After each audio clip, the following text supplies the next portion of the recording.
Thanks for coming, everyone. I'm a conservationist. I spent most of my life, um, most of my career, first working as a conservation practitioner and then as a conservation scientist.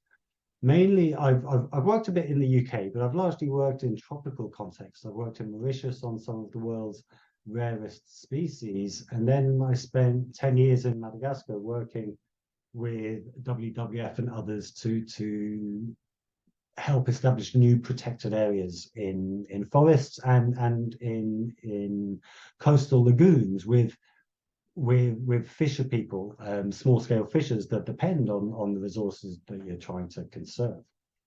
And throughout this time, I've really felt an urgent need to conserve biodiversity, and I've felt the importance of the field of biodiversity conservation to save these last few scraps of biodiversity that we have, to save these species on the edge from going extinct, and to stop us losing the last wild forests and corners of the ocean.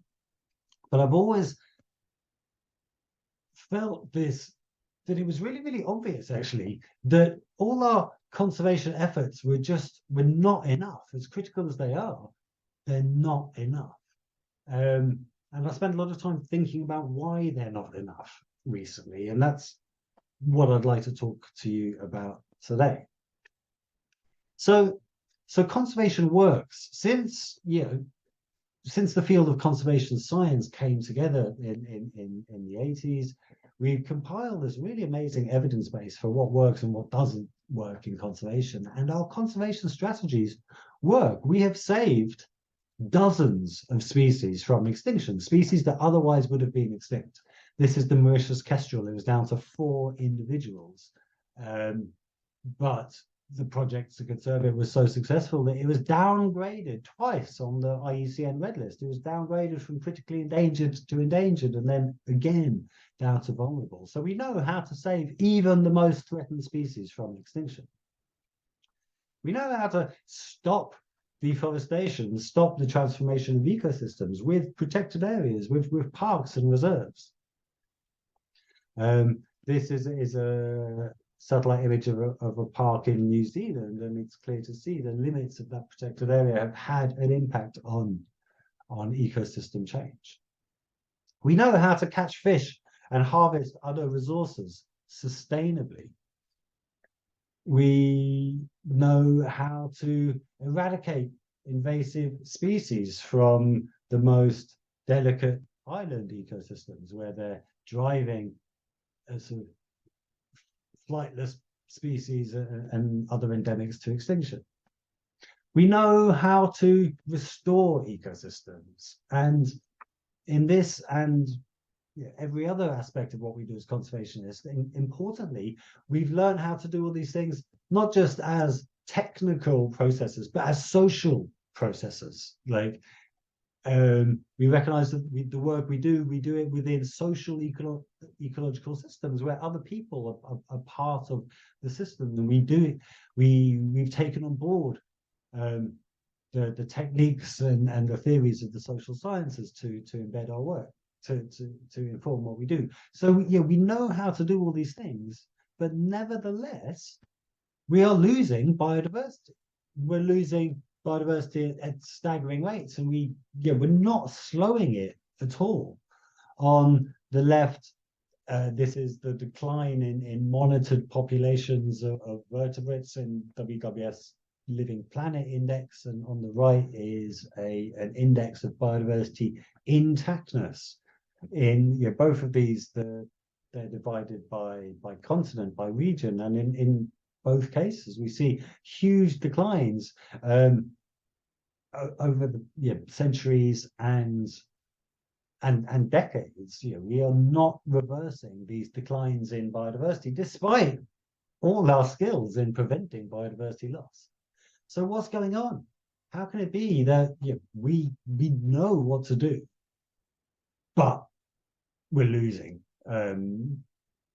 Why? Why is this the case? Well, I think there are 3 theories of change, three different ways that I think that the conservation sector presumes we will have an impact that don't necessarily stand up to closer scrutiny.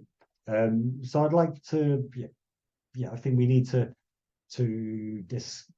acknowledge and consider these faulty theories of change. The first is that if we generate information as scientists, if we generate information about biodiversity loss and the consequences of biodiversity loss, and we make that information available to our leaders, then our leaders will use that information to make wise decisions in the public good, which I think this underpins much of science, much of why we do research, why we try to generate knowledge, is to make society a better place, to make things better. But it rests upon this assumption that actually information is what we need to make things better. And of course, information is vital, but it's not sufficient. And it's not sufficient because as researchers, we tend to think that, if we make the information available to decision makers, if we tell them how important it is to stop climate change, how critical it is to reverse biodiversity loss, that somehow we're the only people in the room with them. We're the only sources of information that they're absorbing and factoring into their decision making. And of course, this is horrendously naive, because not only are we not the only people with a say in these decisions, but others are trying to influence decision makers in completely different ways and using completely different tools. So this is a table showing the amount spent by sector on political lobbying in the USA in 2022. The $125 million by oil and gas, $80 million by the car industry, $100 million from energy and natural resources, $40 million from agribusiness. So these are, these are other people that are also trying to influence the policy decisions made by political decision makers. But rather than, while we are going to those decision makers with graphs and data and making a good case for the importance of preventing biodiversity loss, these other stakeholders, if you like, are going to those same political decision makers with vast buckets of cash. And this is one country in 1 year, and this is only the half of it. So this is money spent on political lobbying. This doesn't include direct donations, and certainly for oil and gas, the direct donations are comparable to the money spent on lobbying. So this is literally only half of it. So it's really naive to think that, that our graphs are the appropriate way to try and address political decision making. If this is the battlefield on which we're trying to generate evidence-based policy. So this and all this money representing private interests in politics, it leads to what George Monbiot calls the polluter paradox, which basically says that the dirtier your industry, the more you have to spend on political influence to avoid getting regulated out of existence. Therefore, government ends up being most funded by the very dirtiest industries and ends up governing by, for the benefit of the dirtiest industries. And we see this, all the time when it comes to environmental policy. This top headline from the Guardian in 2022 is particularly obvious. The headlines aren't always that obvious, but UK overrules scientific advice by lifting ban on bee harming pesticide. This just it shows the limits of this way of thinking, that we just have to present the evidence. Well, yes, scientists did present the evidence. They said the evidence was very, very clear. These particular pesticides had to be banned. It was in the public interest. They had to be banned. And yet the scientists were overruled because of lobbying from industry. We see it with even when we do make political advances. But during COP26, there were reasonably impressive efforts to make headway on deforestation policy, global deforestation pledges. But agribusiness giants tried to thwart them. We've seen it recently very directly with the Tory backtracking on pollution rules, because their biggest funder is the house building industry. Sometimes scientists get all the way into the heart of government. Scientists don't have to try and influence government. They're in government. They are government advisors. Even then, it doesn't mean you'll lead to changes in policy. This from 6 months ago. Ministers ignored their own advisors on biodiversity targets. So clearly there's only so far that science is going to get us. And we see the same even more starkly perhaps with climate change. So it's the science is abundantly clear. We couldn't possibly have a more compelling evidence base for the need to rapidly decarbonize in every sector as quickly as we possibly can. And yet in the UK government, our current government are expanding fossil fuel production with oil and gas licenses in the North Sea. They are opening new coal mines. In the last, they've announced £27 billion for a massive road building spree a few years ago, expanding airports. We're still building new houses to such incredibly low energy efficiency standards, and with gas boilers, that brand new houses with gas boilers, they're going to need those boilers are going to need to be ripped out to meet our decarbonisation targets. You can apply for a grant to rip out your new gas boiler as soon as you buy your new house.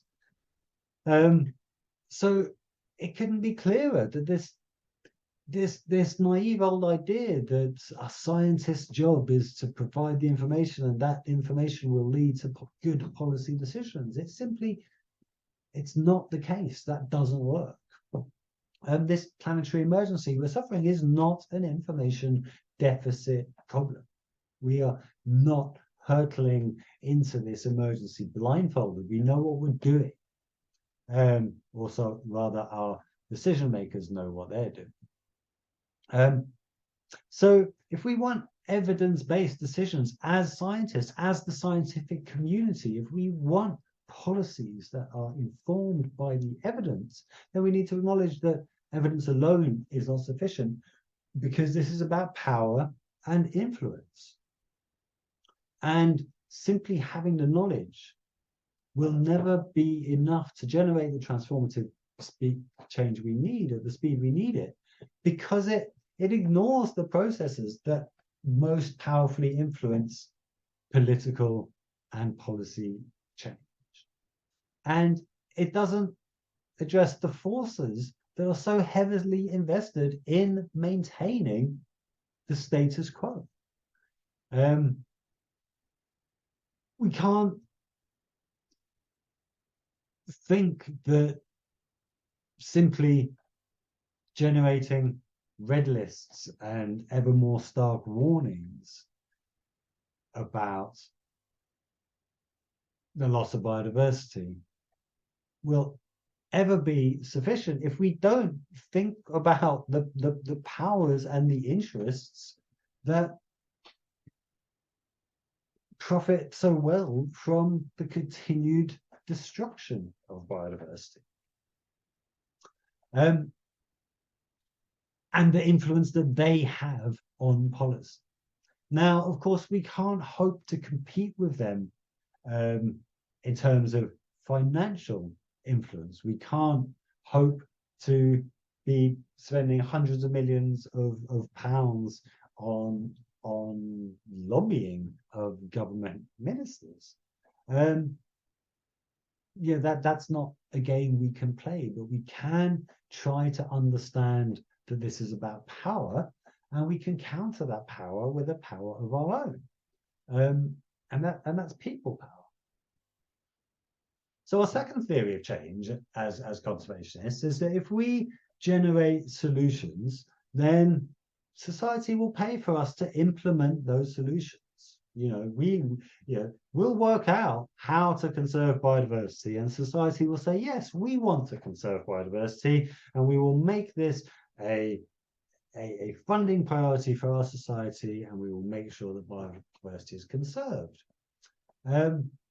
Unfortunately, that just isn't the case. It's not happening. So our principal conservation strategy is managing parks and reserves. You saw in that second slide, there's that aerial photo of a big circle around the mountain in New Zealand. Parks and reserves, they work, or they can work, but for them to work, they rely on funding. It's not enough to draw a line on a map and a sign saying, okay, this is a protected area now. They need to be actively managed.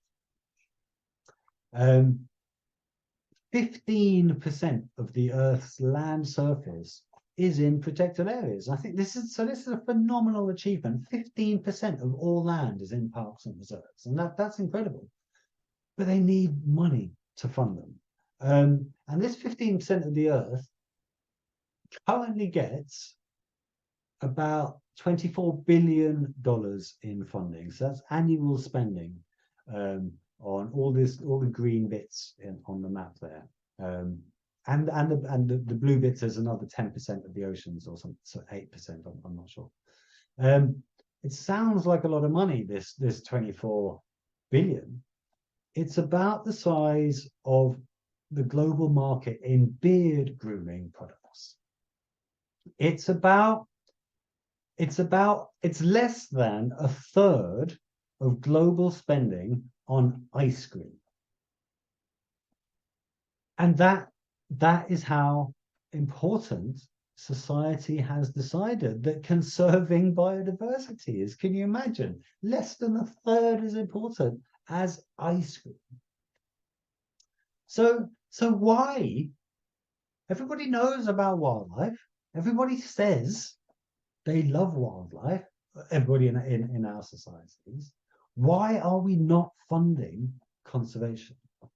Well, I think it's because we haven't communicated the importance and the urgency of it at all. And partly this is, I think, partly about it's about our message for so long, and to this day we talked about it as the altruistic quest to conserve other species. This is, we're doing this for the pandas and for the tigers and for the koalas, and this is for other species. And of course, we all love other species, but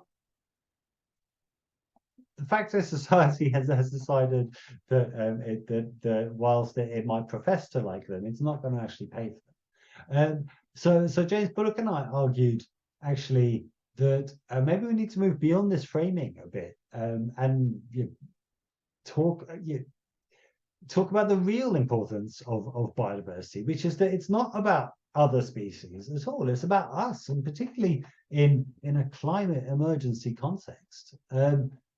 Conserving biodiversity is nothing less than conserving ourselves. It's maintaining the planetary conditions to allow us to survive. We cannot survive without biodiversity, as simple as that. So I think we need to change how we talk about it to some extent, and really impress, how important it is. But it's also simply the case that across our society, and particularly in the media, we don't talk about biodiversity and its importance at all. So this slightly out of date chart compares total media coverage of biodiversity, which is the green bar along the bottom, with media coverage of climate change, which is the brown bars. And you can see, climate coverage spikes every so often when there's a big COP meeting. But coverage of biodiversity issues is uniformly very, very low, and has been for the last 3 decades. And this is comparing climate change comparing biodiversity loss to climate change. And of course, we all know that climate change doesn't get any coverage itself either. So, climate change was mentioned 10 times less than cake on UK TV in 2022. So, imagine what this chart would look like if you were comparing coverage of biodiversity to, I don't know, to football or something. We simply do not talk about the importance of biodiversity and conservation in the media at all. So people do not understand that this is important. This is, nothing is more fundamental than functioning ecosystems. Without functioning ecosystems, there is nothing. And yet, society just continues on blindly, seemingly, completely ignoring this very, very simple fact. So, our third theory of change is that and this is a bit of a woolly one, and I need to think about this more carefully. But as a sector, of course, we are preoccupied with the most threatened things. We focus on the impacts of our unsustainable human activities, deforestation, small population sizes of threatened species. And that's, of course, that's important, that's vital. But it sort of ignores the fact that if you're only focusing on the impacts, then you're not addressing the drivers. If you're only focusing on curing the disease, you're not focusing on preventing it. And we sort of assume that, I don't know, other people will take care of that. We're conservationists, that other environmentalists, environmental activists will take care of that or something. But that again is not sufficient. And while of course the work of conservation is hugely important to save the last wild places and to stop the most threatened species going extinct, it doesn't address the root of the problem. Now, the recent IPBES, or I say recent, it was 2019 now, the Intergovernmental Science Policy Platform on Biodiversity and Ecosystem Services reports that came out a few years ago talked about how avoiding catastrophic biodiversity loss requires transformative change, namely a fundamental system-wide recognition across technological, economic, and social factors, making sustainability the norm rather than the altruistic exception. So we need transformative change in everything about our societies, and simply focusing on conservation of biodiversity doesn't actually address that. But if we don't address it, all we're doing is just merely delaying biodiversity loss. We can stop a species sliding from endangered into the dark waters of critically endangered now, but if we don't stop the drivers of loss, they'll be critically endangered in a few years. We can stop somewhere, a forest being chopped down now, but it'll be chopped down in the future if things don't fundamentally change. So we need to do more. It's not that what we do isn't important, but it's not sufficient because it doesn't address the underlying drivers.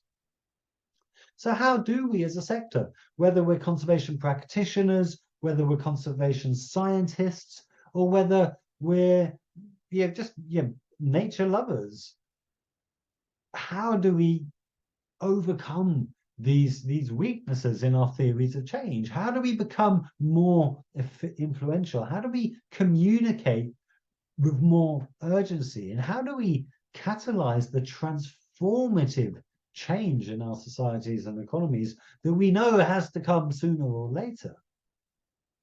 Whether we do that in a planned, preemptive way, or whether it's imposed upon us by by collapse, essentially, when our ecosystems and climate can take no more.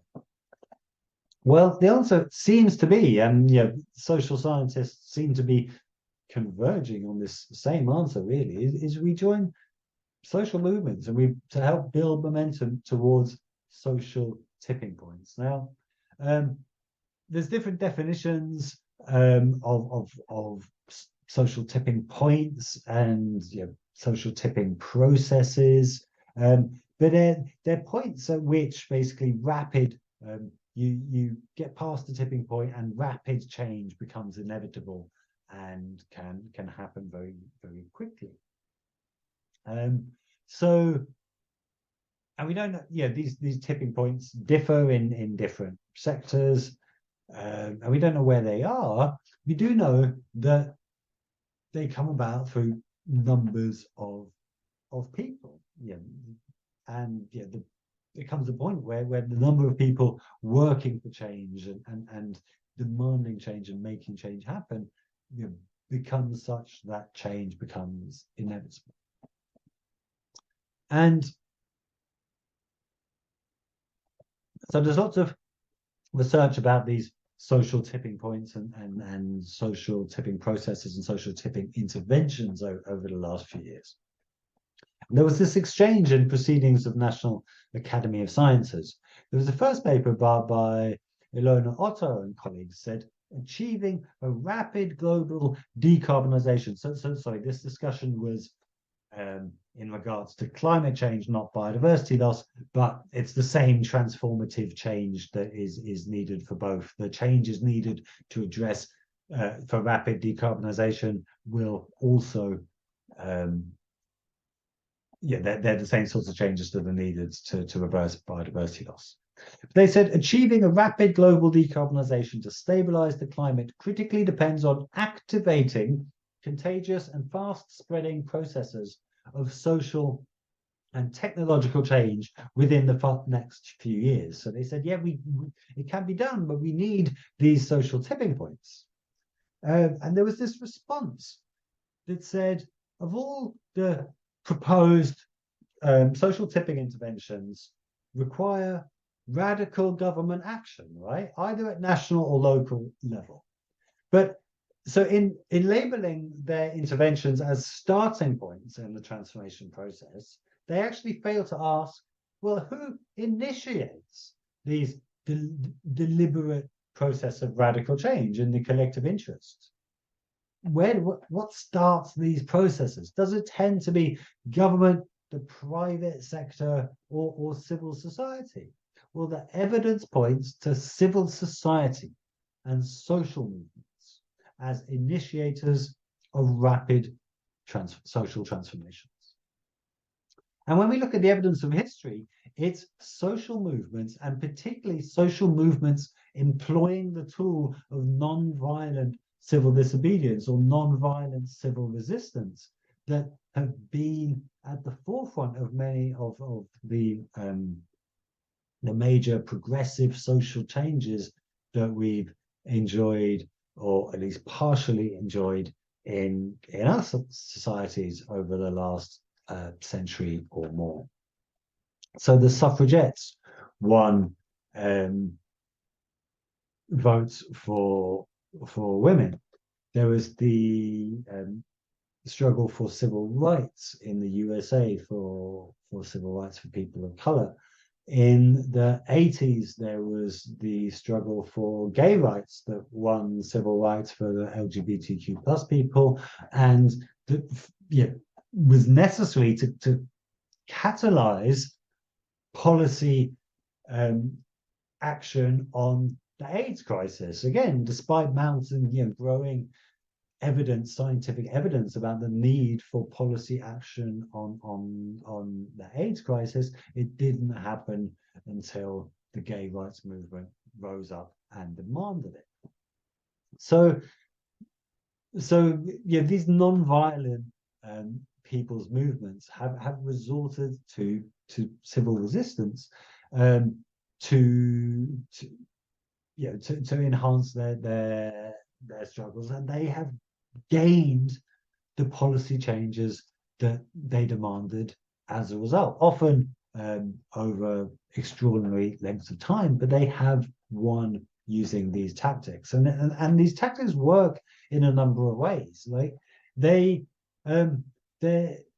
directly put pressure on decision makers because they disrupt the smooth functioning of society, and they're expensive to police, and they're difficult to govern, and that puts pressure on you to resolve the situation. Perhaps a more powerful mechanism is that they shine a spotlight on an issue that wasn't being talked about. Well, at least it wasn't being talked about in the media, and it wasn't being talked about by most people. It wasn't part of the national conversation. People, the media weren't particularly talking about segregation in the Deep South until certain high-profile acts of resistance, such as Rosa Parks and her refusal to get off her bus seat, forced the issue into the national conversation. And then once it's part of the national conversation, people see the injustice of it. They see that there is a need for change, and they start to demand that change themselves. And then the act of disobedience itself, it's a particularly powerful communication tool, I feel. It helps communicate the importance and urgency of the issue. It's difficult to see people engaging in acts like these, particularly illegal acts that carry a risk of arrest, without asking yourselves questions as to why they would be prepared to make such a sacrifice. And the act of sacrifice is often an integral part of these acts of resistance, because it communicates just how important the issue must be. And civil disobedience has a long and proud history as part of the environmental movement. We don't ever really talk about it in conservation circles at all, and yet when we think back to some of the great conservation wins of the early days of the environmental movement, what were the big wins for biodiversity in the 70s and 80s? Well, the Save the Whales, the International Whaling Commission, the IWC's moratorium on industrial whaling in 1982 was one of the biggest conservation victories there was. And this wasn't a victory that was earned by traditional conservationists. It wasn't earned by having protected areas and lines on a map. It wasn't earned by papers papers monitoring the declines of whale populations, or modeling the impact of reduced whale populations on, I don't know, on fisheries or anything. It wasn't research that won this. It was direct action by Greenpeace going out into the oceans, risking the safety of individuals and shining a spotlight on these abhorrent practices. And that stimulated massive public concern back in the UK. This picture on the bottom right is outside the IWC meeting in London in 1982, where that moratorium came into being. So yeah, this has a history in conservation, and yet it's not something that conservationists seem to believe is in our toolkit. Whereas I firmly believe that it might just be one of the sharpest tools we have. So today, obviously, people's movements, social movements are on the rise again. This tactic has been growing again in the last 4 or 5 years, and this time it's the environment that is the cause for concern. Most famously, in the UK, it's been led by Extinction Rebellion and the Greta Thunberg inspired youth strikes, but there are environmental social movements springing up all over the world. Largely, these have focused on climate change rather than the accompanying biodiversity crisis.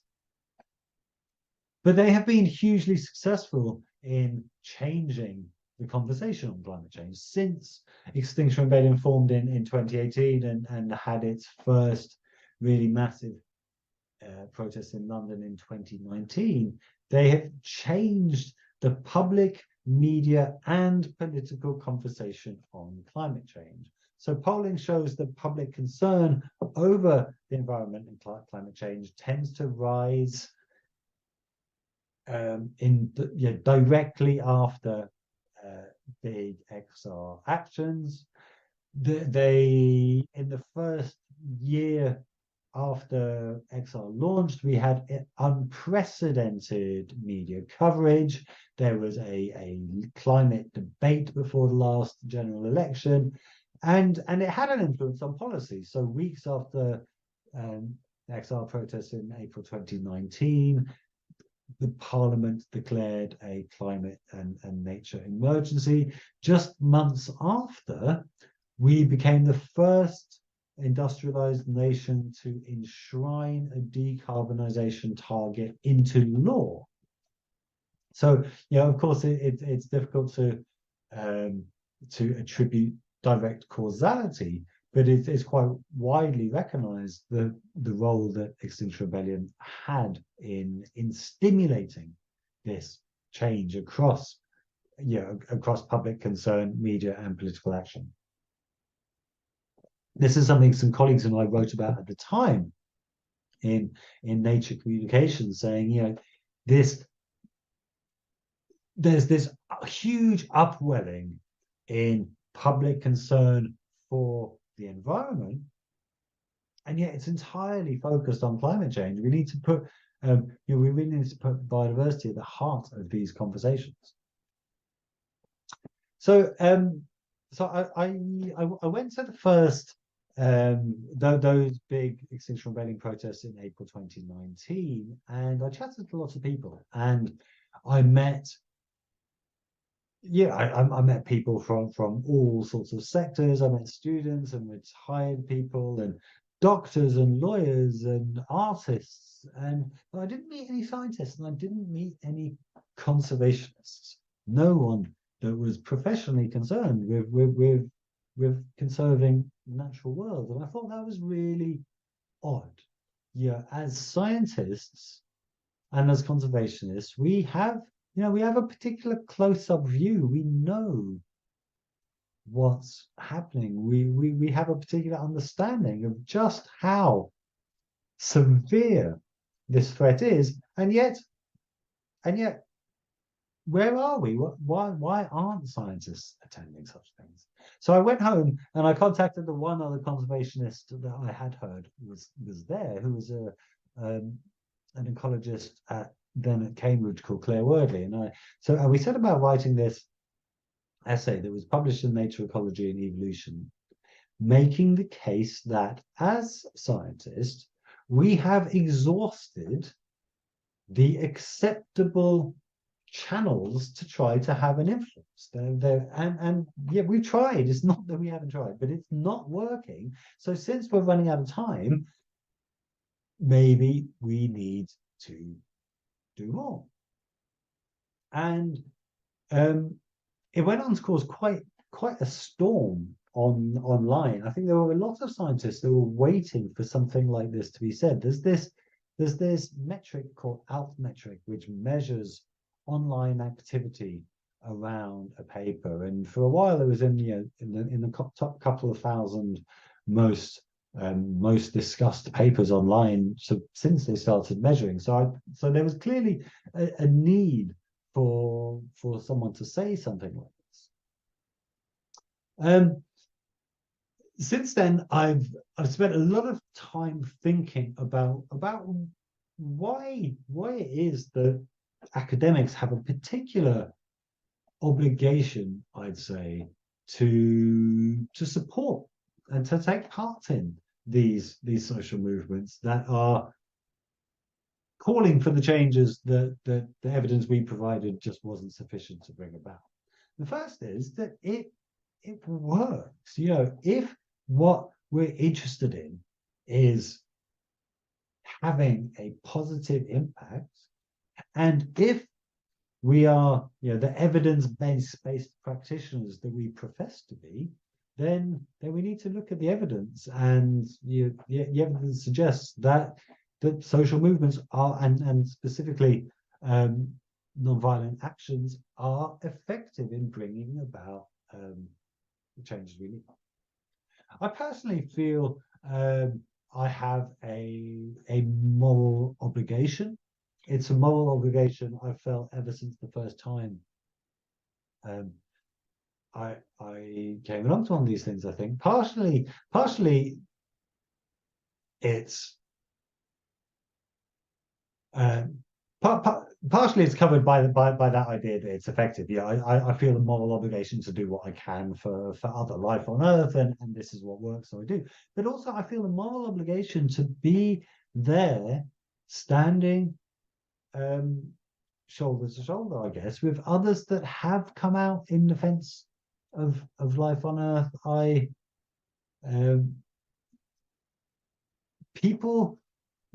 When I first saw XR, I felt very strongly that people are stepping out in defense of life on Earth, in defense of other species, in part out of love, but in part also because of what scientists have told them, because they have taken what the scientific community has said to heart. So I feel obliged to stand in support with them. And there's increasingly we see lots of arguments that doing so is morally justifiable as a scientist, as a citizen. As scientists, I think we have particular obligation, particular responsibility to act because we are not simply citizens. We are scientists, and scientists have particular legitimacy. We are polls constantly show that we are one of the most respected sectors of society, and that means people are prepared to listen to what we say. We have greater reach. People are, rightly or wrongly, people will be more prepared to listen to someone that has the letters DR in front of their name than someone that doesn't. So if we do have this reach, then we have an obligation to use it, I think. But also because we are seen as respectable members of society, our actions help bring legitimacy to the wider movement. We often hear in the media and from governments too that these social movements, these people, these activists they're not like you. These aren't respectable people. They're unemployed, or they smoke weed, or they're hippies, or whatever. You shouldn't listen to them. They're not like you. Well, when we have scientists and lawyers and doctors and others taking part in these movements, not simply as citizens, but in their professional personas, that lends a credibility and legitimacy that can be really important. So all these arguments have been summarized in a recent paper that was published in Nature Climate Change by a bunch of colleagues last year, a bunch of members of Scientists for XR group. But for me, I think the most compelling reason, and the reason why ultimately I take part in such actions, is that it's a planetary emergency, and scientists have made very, very clear that we face a planetary emergency. 15,000 scientists have signed this paper, a World Scientist Declaration of Climate Emergency. And saying that it's an emergency carries a very strong implication. We don't call it a climate crisis or a problem, because the word emergency doesn't just describe the problem, it implies a response. In an emergency, we take urgent action. We stop what we're doing to address the task at hand. So if, as individuals that say it's an emergency, if as representatives of the scientific community that's saying it's an emergency, then we don't act like it's an emergency ourselves, then why should anyone believe? And this has been illustrated really, really compellingly, I think, in a well-known experiment, a psychology experiment from the 60s, known as the smoky room experiment. The psychologists asked participants to come and attend a meeting. And while they were waiting, they kept them there in a waiting room, filling out a questionnaire. And then they started to pump the room full of smoke. They pumped smoke under the doors. When the participants were alone, almost all of them got up very, very quickly, within 2 minutes, to go and find someone to warn them about the smoke, to tell them something's going on, you need to act. When they repeated the experiment with a room full of actors who were asked to excuse me, the actors were asked to visibly notice the smoke, but then just carry on calmly filling out their questionnaire. In that situation, the study participants would sit there for up to 20 minutes whilst the room filled with smoke. They noticed the smoke, their senses tingled, and they thought, right, something's going on here. But they looked around them and they saw that nobody else was concerned. So they think, right, well, maybe these people know something I don't. Maybe I must be overreacting. Yeah, I don't want to get up and make a fool out of myself in front of all these people when clearly it must not be something to worry about, because if it was something to be worried about, then all these other people would have done something. So this is the situation that we find ourselves in as a society today. Everybody's heard the warnings about climate change. Everybody's heard that if we don't change our agricultural practices, then there will be no more pollinators, and there will be big food security issues, soon. Everybody's heard that if we don't change our diets, then the Amazon rainforest, that's going to be gone. And yet we look around us and everybody's just continuing as normal. So we think, well, I don't know, maybe I misunderstood. Maybe I'm completely overreacting. Surely it can't be as serious as all that, because people will be out on the streets. Someone will be trying to do something about this. Surely, wouldn't they? And I think so if as scientists in particular, if as the people that all our friends think of us as, ooh, they're the green one, they're the environmentalists that I know, they're my pet environmentalists that I know. If even we aren't acting as if it's an emergency in every aspect of our lives, then why on earth would anyone believe us when we say that actually this is the most important thing there is, and everything needs to change as soon as we possibly can? So that's why activism by academics is particularly powerful, and why activism by conservationists is particularly powerful. And it has a long history. It's not like this is a new thing. So, Carl Sagan was arrested in the 80s protesting nuclear weapons. This gentleman in the center here is the most famous climate scientist there is. It's James Hansen. It was James Hansen of NASA who gave his testimony to Congress in 1988 or 1989 and brought climate change to global attention. He's been arrested multiple times protesting tar sands.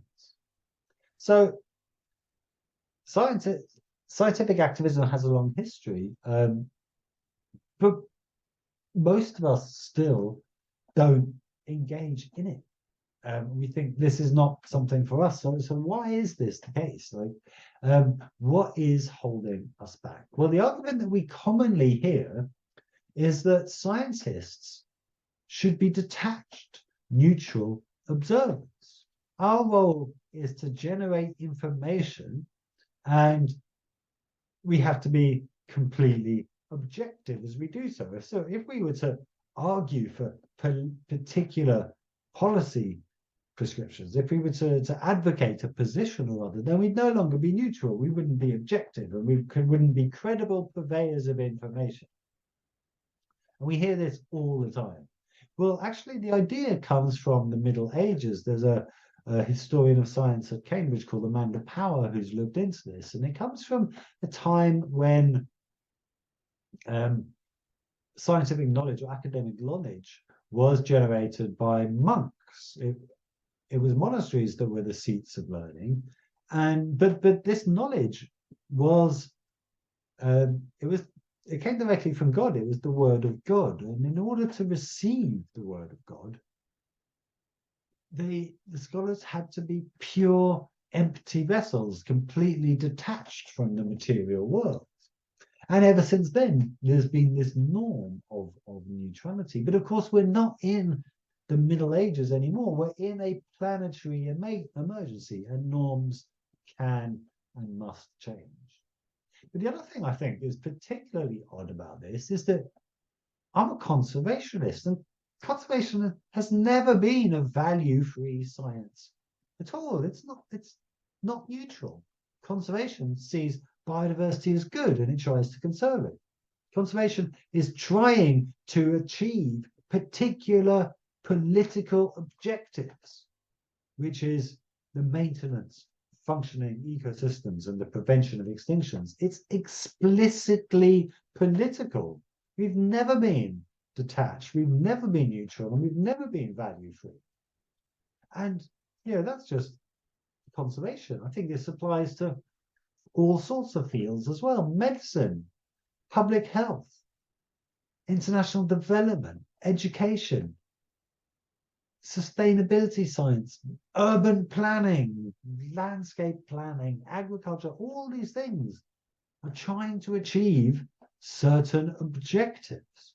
This idea that we should be detached and neutral is just absolutely nonsense. So as a conservationist, as an environmentalist, you are inherently an advocate, inherently. And of course, the shift from advocacy to activism isn't a change in neutrality at all. It's merely a change in tactics. So the other argument we hear is that it will damage our credibility, that either the policymakers or the public will lose their respect for us if we engage in active advocacy or activism as scientists. Well, again, there's very little research here. And again, the existing research is focused on climate change, not biodiversity conservation. But the public not only overwhelmingly support engagement in advocacy by climate scientists, they expect more of it. They would like climate scientists to be more politically engaged. So it doesn't seem to this criticism that we need to stay out of the political arena because it will hurt our credibility. It doesn't seem to hold water when we look at the evidence. The reality, I think, is somewhat different, and this is based on some work that Aaron Cheery and some colleagues and I recently published just a couple of months ago, where we say that essentially, as most academics exist in a state of double reality, in that we intellectually recognize the existence of a crisis, but we don't feel a compulsion to act within it ourselves, or an obligation. Part of it is sort of what they call implicatory denialism. So we acknowledge the crisis, but deny the implications for us. And I think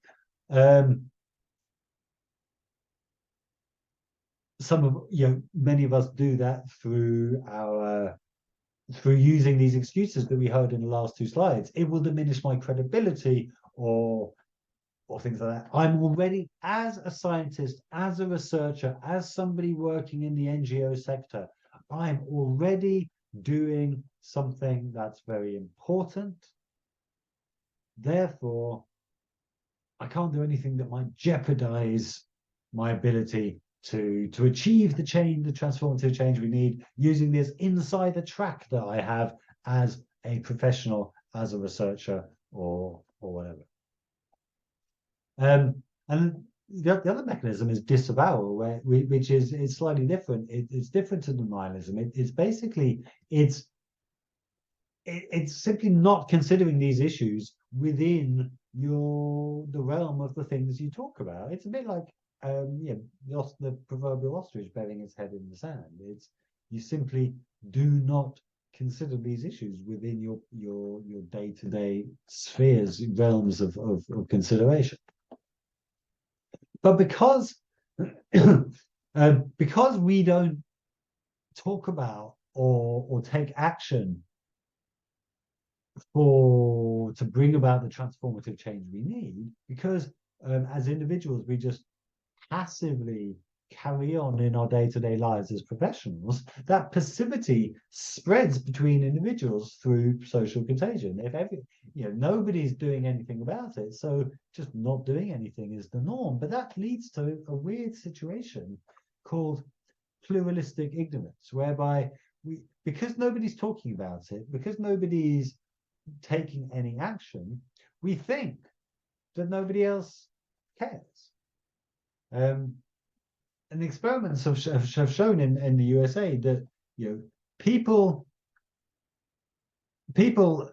are overwhelmingly very supportive of radical policy change on climate change, but they also think that other people aren't very supportive of such changes. So everybody thinks they're more supportive of strong climate action than everybody else. So we end up in a situation where people think that only a small minority of people want these changes, whereas the reality is that a large majority of people want these changes. But because nobody ever talks about it, we think we're a minority.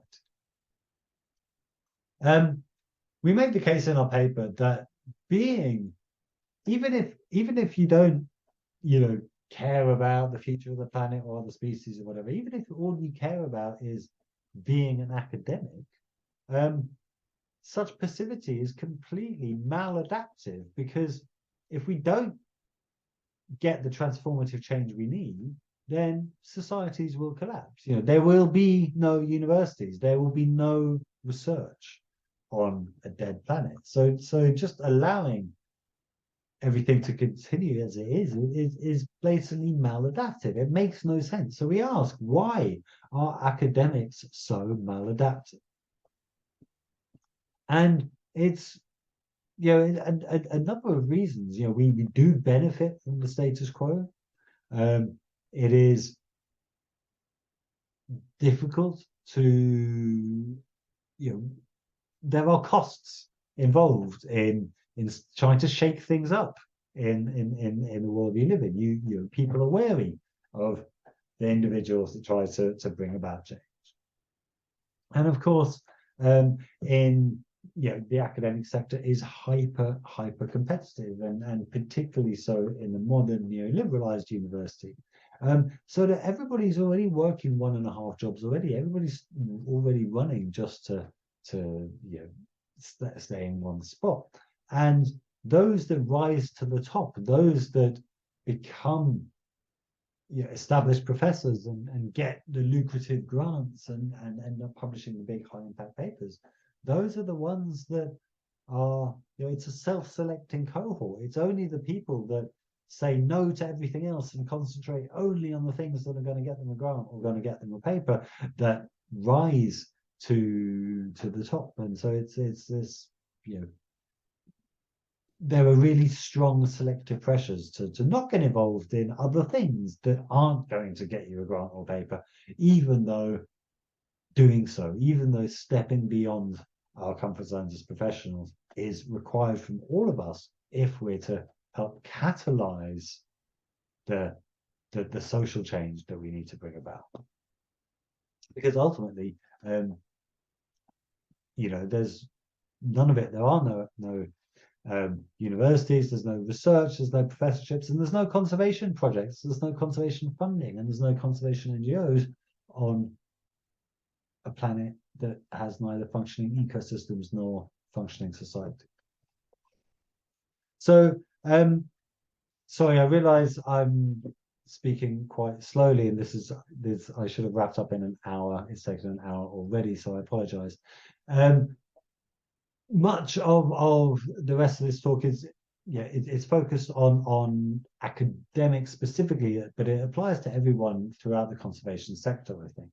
I just want to briefly talk about this paper where we talked about how many academics feel barriers to getting involved because they feel that they will face social stigma, and also they face these competing time pressures that we just talked about. So we argued, Aaron and Julia Steinberg and we argued that universities should explicitly incorporate activism and advocacy work into the work mandates of their staff. If universities want to have the so beneficial social impacts that they all say in their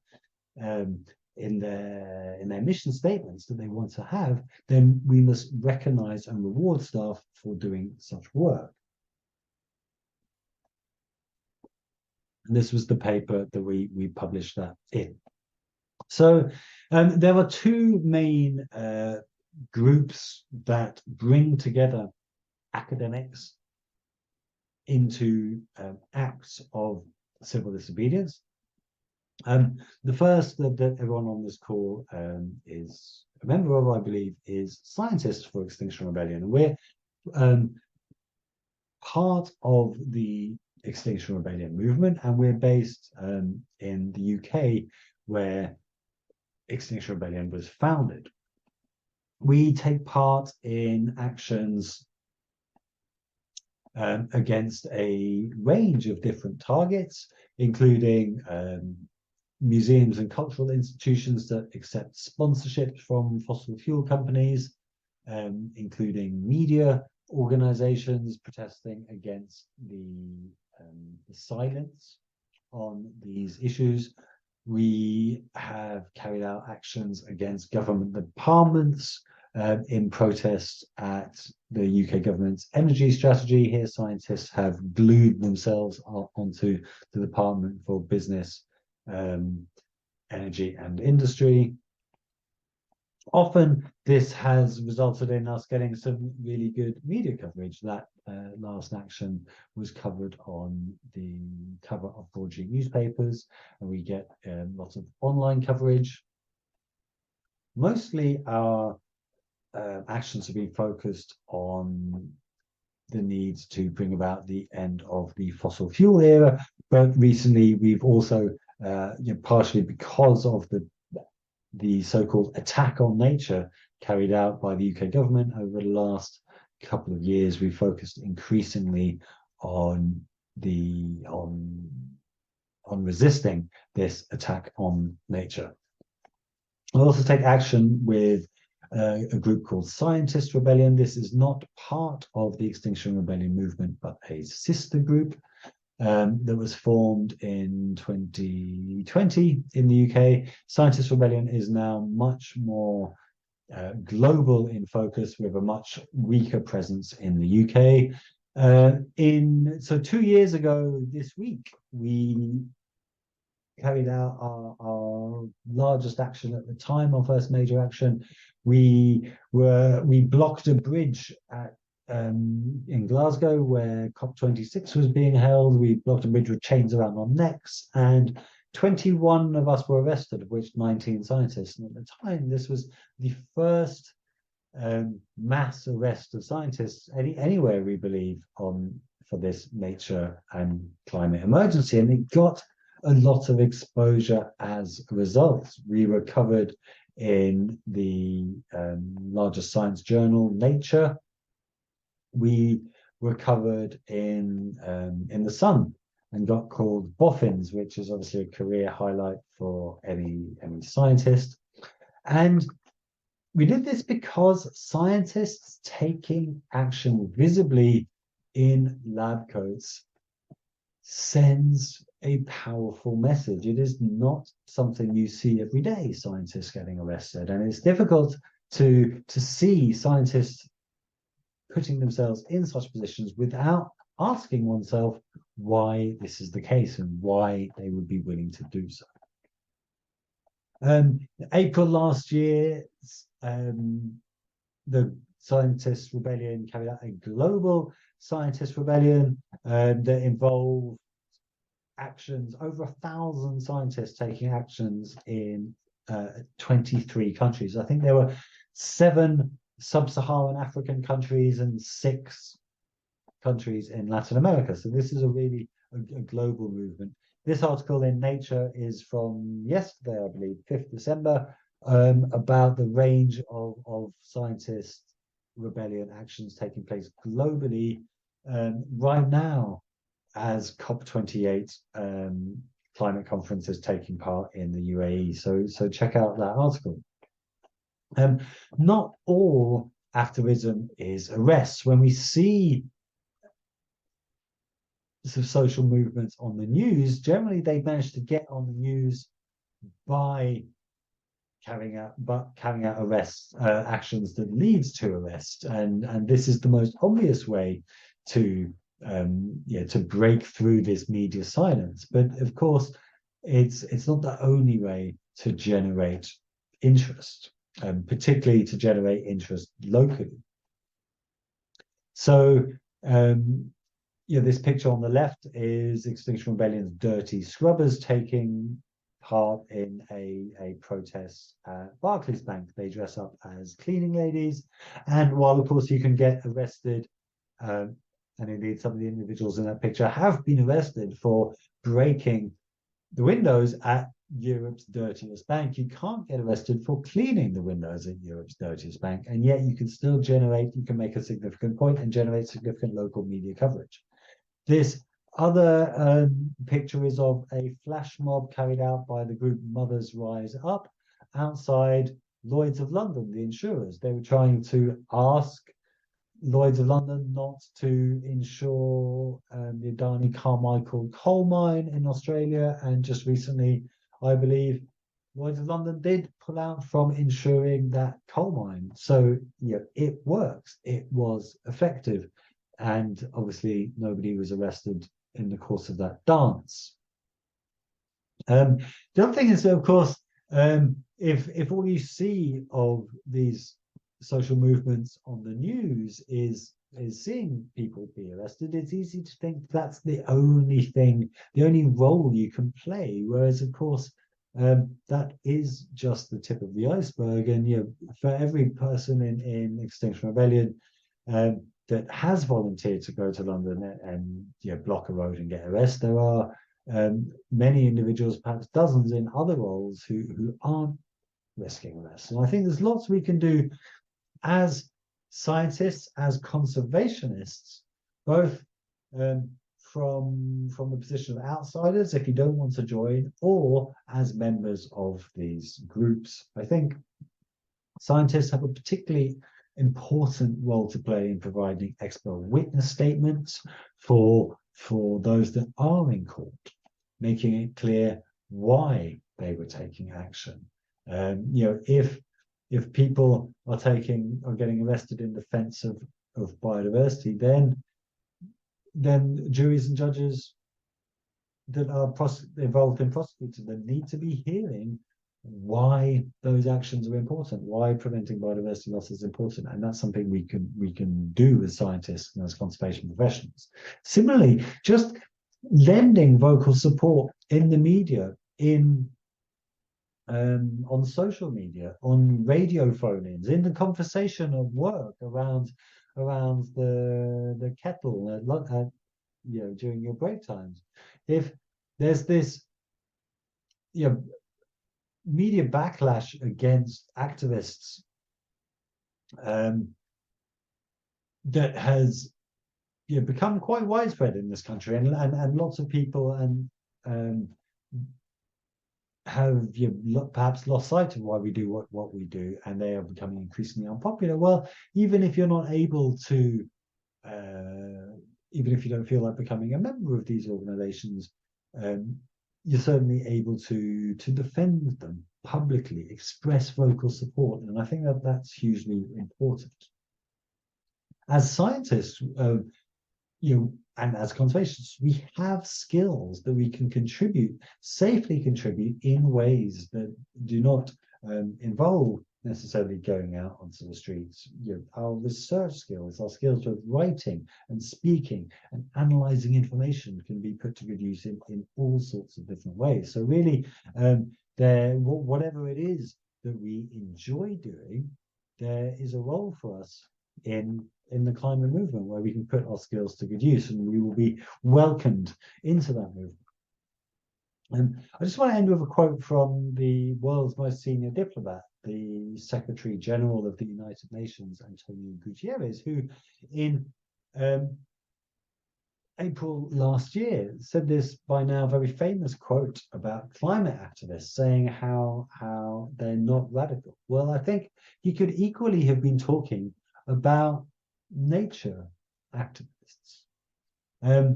There's nothing radical about wanting to conserve the beauty and diversity of life on Earth. There's nothing radical about wanting to conserve the conditions in which we thrive.